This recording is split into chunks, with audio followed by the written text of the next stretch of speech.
हा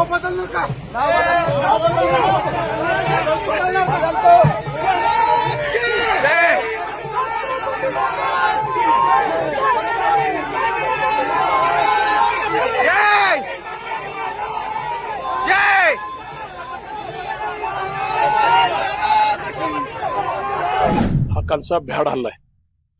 प्रवीण दादा निधड्या छातीचा माणूस आहे. तुम्हाला त्यांचे विचार संपवता येत नाहीत.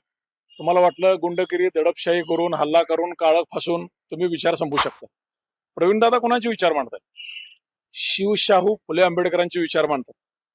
ते महाराष्ट्रभर मांडतात. त्या माध्यमातून असंख्य मुलांना परदेशात त्यांनी नोकरीसाठी पाठवले, परदेशात त्यांनी व्यवसायासाठी पाठवले. त्यांनी प्रबोधन केलंय. काय प्रबोधन केलंय? तुम्ही सामाजिक काम करण्यापेक्षा पहिला चूल आणि मूल म्हणजे तुमच्या घरची भाकरीची सोय करा, मग समाजकारण करा.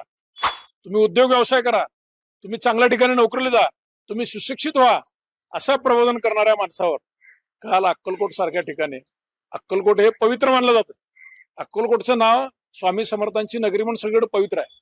आणि त्या नगरीमध्ये त्या अन्नछत्रचे संस्थापक जे आहेत जन्मंजीराजे भोसले यांच्या सत्कार सोहळ्याच्या कार्यक्रमात प्रवीण दादा प्रमुख पाहुणे म्हणून आले होते.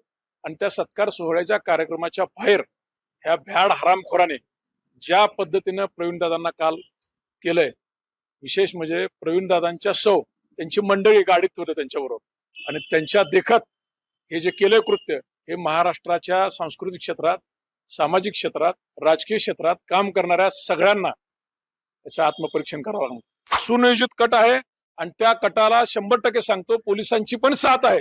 जिथं हल्ला झाला इथं एवढा मोठा कार्यक्रम आहे, तिथं पोलीस नव्हते, कोणालाही अटक केलेली नाही आणि त्यांना कालच सोडून दिलंय.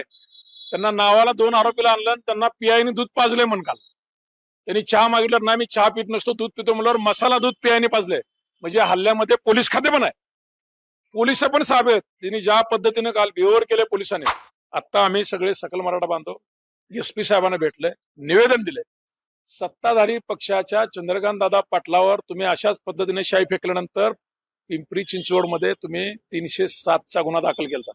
याच पद्धतीनं प्रवीण दादावर हल्ला करणाऱ्या हल्लेखोरावर 307 कलम वाढवून तुम्ही त्यांच्यावर कारवाई करायला पाहिजे. आता जस्ट 10 मिनिटापूर्वी निवेदन सांगून आला.